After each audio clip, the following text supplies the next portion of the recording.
Fear, noun, an unpleasant emotion caused by the belief that someone or something is dangerous, likely to cause pain or a threat. Well, that's the definition. But why is there so much fear in the world today? Not just the world, but fear is rampant in the church too. Why? Where does fear come from? Welcome to the Hippie Preacher Podcast. My name is Aubrey Robertson. Thank you for checking out this podcast. This whole hippiepreacher.com thing is a work in progress. I plan to do, a TED Talk linked episode like this every week or so. We'll do some interviews, longer things as well, and then some shorter segments, kind of like an audio blog. If you subscribe, you'll get all that for free. Today, we're talking about where does fear come from? Now, I'm not a psychologist or a scientist, but this is from the perspective of a Jesus follower. Now, Jesus told us in John 14:27, he said, I'm leaving you with a gift, peace of mind and heart, and the peace I give you is a gift that the world cannot give. So don't be troubled or afraid. That's what he said. Don't be troubled. Don't be anxious, distressed, or afraid, fearful, timid, cowardly, or lacking in courage. Now, would those who aren't believers describe Christians that way? They're not troubled or afraid of anything.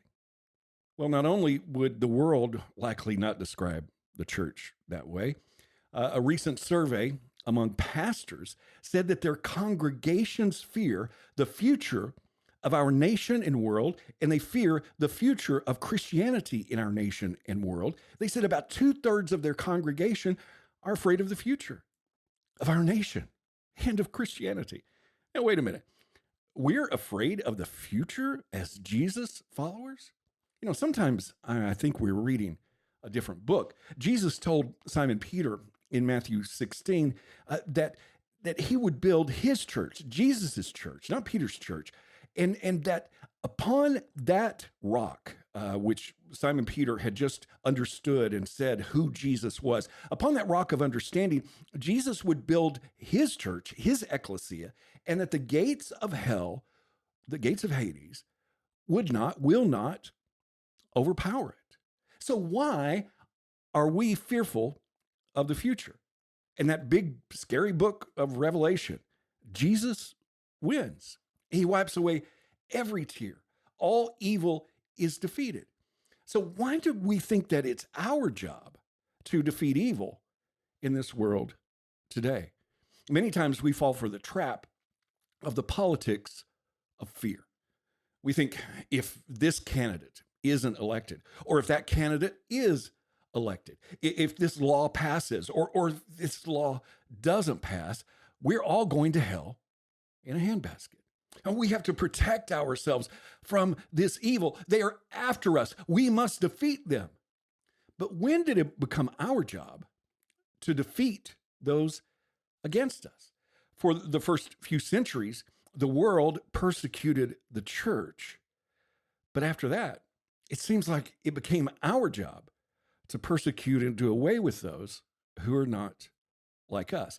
But how did those very first believers respond in the book of Acts? In chapter 4, Peter and John were arrested and they were beaten, and they were commanded not to preach in the name of Jesus. And when they were freed, they went to some believers, and this is what they were saying to them. We're going to pick this up in Acts 4. And they began with a quote from Psalm 2. And this is Acts beginning in the middle of verse 25 of chapter 4. Why were the nations so angry? Why did they waste their time with futile plans? The kings of the earth prepared for battle. The rulers gathered together against the Lord and against his Messiah.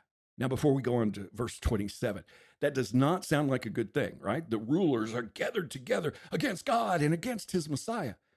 And it gets even worse. Verse 27, in fact, this has happened here in this very city.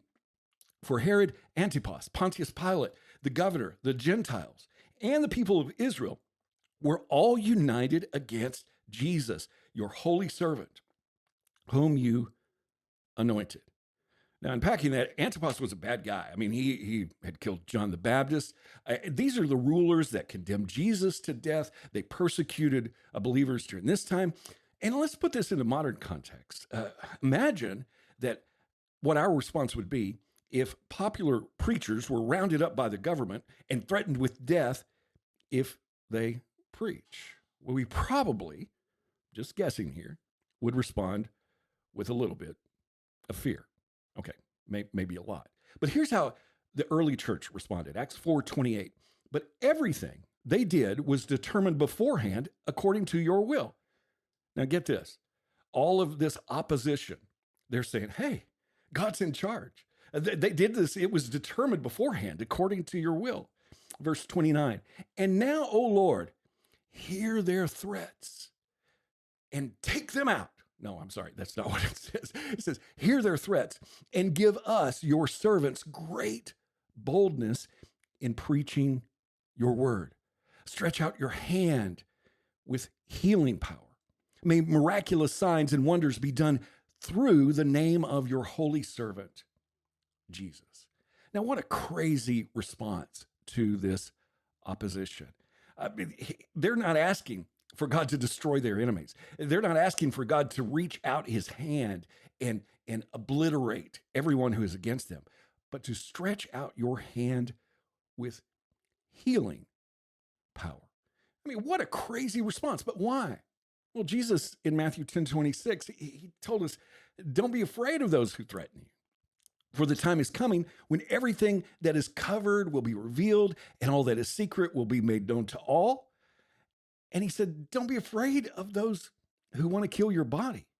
They can't do anything more to you after that. But I tell you, to whom you should fear God, who has the power to kill you and then throw you into hell. Yeah, he's the one to fear. I'm sorry, Jesus didn't say yeah. Yes, he's the one to fear. So fearing God is a whole other topic. Why do we fear what we're told not to fear? We many times use that fear to justify sin. It's like a win at any cost kind of perspective. Because if we let the sinners win, if we give them an inch, we will lose everything. Really? I mean, Jesus said that his kingdom was not of this world. So why do we think that we need a politician and a political platform in order to win for Jesus? And why do we stand up for those politics and politicians that absolutely defy everything that Jesus taught? Because they get a couple of the big sins right. And winning is worth it. Is it? What do politicians push on both sides? Fear. They are out to get us. And many Jesus followers and preachers and Christians are pushing that fear too. And so we make excuses for sin. We must ignore and put up with sin in order to defeat the evil in the world. How crazy and dichotomous is that? Often you'll hear Romans 1 as a list of all the scary, evil stuff in the world. And yeah, it's a nasty list. So what do? Well, Paul writes in Romans 12:21, but don't let evil conquer you, but conquer evil by doing good. But instead, we fear and we see and we hear fear rather than conquering evil by doing good. And where does that fear come from? Well, the very first example of fear in the Bible is in Genesis 3:10, where Adam heard God walking in the garden and he said, I was afraid. I hid. I was afraid because I was naked. That's the first instance of fear in the Bible. So the rest of the story, God had given Adam and Eve one job, don't eat of this tree, this fruit, the knowledge of good and evil. Now in Hebrew, that word knowledge is yada, yada, yada. It means to know, but it's also a creative word because when Adam, yada, knew his wife, she begat a son. And this knowledge, this yada, this creative force of knowing good and evil led to the fear that caused Adam and Eve to hide. You see, there was no sin in being naked, not at this time. But their guilt and shame was yada, created because that sin wasn't even really there. They had done something else, but their guilt and shame caused them to be even more guilty than they were, and they were afraid. They were in fear. Without sin, there is no fear. With sin, there is naturally fear. So we can say, where does fear come from? It comes from sin. 1 John 4:17 and 18 says, as we live in God, our love grows more perfect. So we will not be afraid on the day of judgment because we can face him with confidence because we live like Jesus here in this world. Such love has no fear because love, perfect love, expels all fear.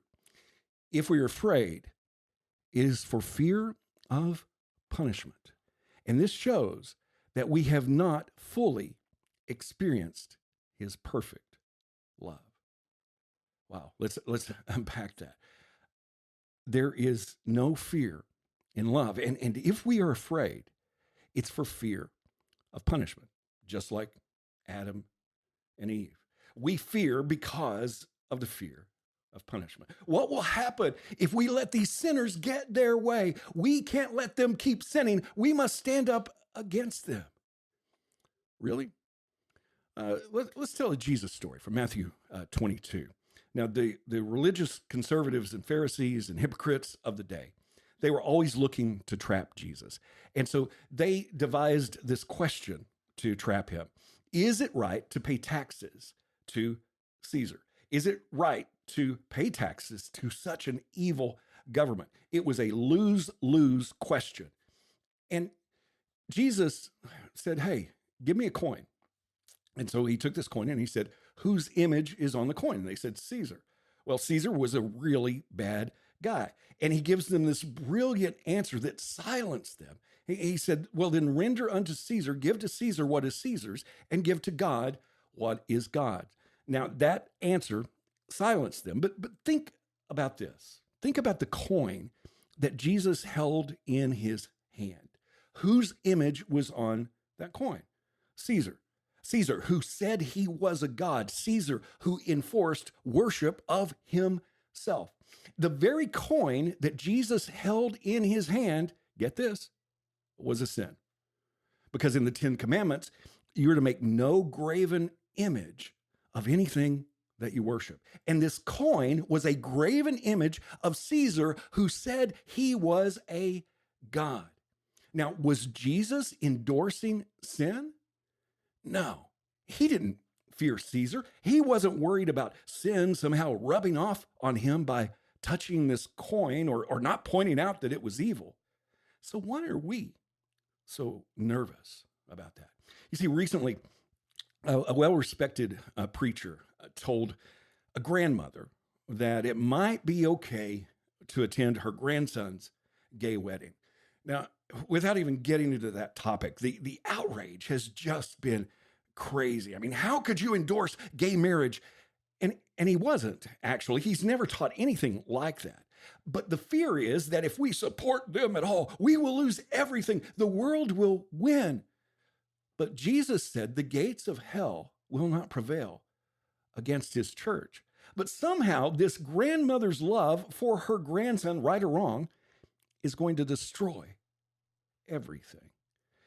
Now imagine, how would Jesus be treated in our culture today if he endorsed Caesar and idol worship to make a point?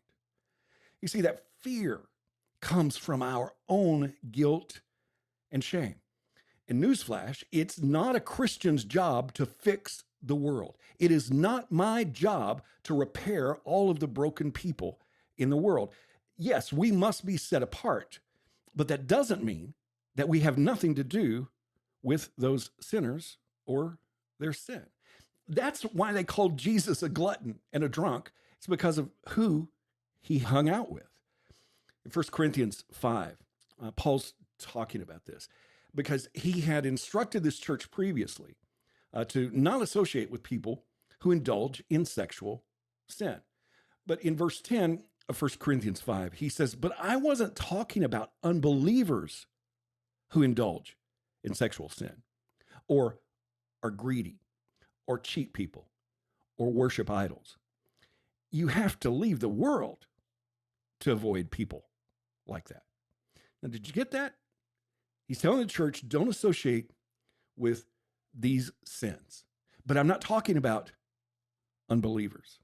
Verse 11 says, I meant that you're not to associate with anyone who claims to be a believer, yet indulges in sexual sin, or is greedy, or worships idols, or is abusive, or is a drunkard, or cheats people. Don't even eat with such people. Verse 12 says, it isn't my responsibility to judge outsiders, but it certainly is your responsibility to judge those inside the church who are sinning. God will judge those on the outside, but as the scriptures say, you must remove the evil person from among you. Paul is saying, it is not my job to judge and condemn the outsiders. It is not my job to not associate with them, or I would have to leave the world. But inside the church, anyone who is greedy, loves money, don't have anything to do with. Anyone who claims to believe but is abusive verbally with mean words, don't have anything to do with it. If they're a cheater, if they cheat people, if they're a fraud, don't have anything to do with them. And of course, if they are guilty of sexual sin, don't have anything to do with them. If they call themselves a believer and do things that believers don't do, run away. But aren't we called to speak the truth in love to those on the outside? Well, actually, that verse comes from Ephesians 4, and it's not about the world at all. It's about false teaching in the church. It's not about fixing the world by somehow speaking the truth in love. Paul tells us that the mind who is not spiritual, who is carnal, can't even understand the things of God. And so we can't speak the truth in love to those who can't even understand what we're saying. This is about the church, about false teaching in the church. 1 Peter 4:17 tells us that the time has come for judgment and that it must begin in God's house, in his household, oikos, meaning in our family. And if judgment begins with us, what terrible fate awaits those who have never obeyed God's good news? But it's not our job to enforce that on them. That's God's job. So where does fear come from? Well, it comes from the garden, from that guilt and shame. Why are we so afraid of sin and sinners? Because we don't really believe that we are forgiven. If we are afraid, it is for fear of punishment. And this shows that we have not fully experienced his perfect love. If you live like Jesus, you're going to love God with everything. You're going to love your neighbor as yourself, your neighbor without exception. And you're going to love your enemies. And sometimes you may just render unto Caesar that which is Caesar to make a higher point and to show a higher love, even if Caesar is breaking one of the 10 commandments. So where does fear come from? Not from Jesus. That's what he sets us free from. If what you are following or listening to is founded on fear of anything other than God, that's not Jesus. It's no compromise of my faith to love those who don't have the same standards. We have no reason to fear that we are somehow losing the battle. Perfect love is the antidote for all fear. And that love acts and sounds like Jesus. Anything less, and it's just false fear from a bunch of scaredy cats, not Jesus followers. That's where fear comes from. Thank you for tuning into this Hippie Preacher Podcast. If this is meaningful to you, it does mean a lot when you like it, when you share it, when you comment, and you can subscribe at hippiepreacher.com. Paid subscriptions really help get more content like this out there. Appreciate all of those. There's a lot of ways also there for you to comment, ask questions. Your feedback is valuable, even if you don't agree. Thanks again, and make peace. Make peace.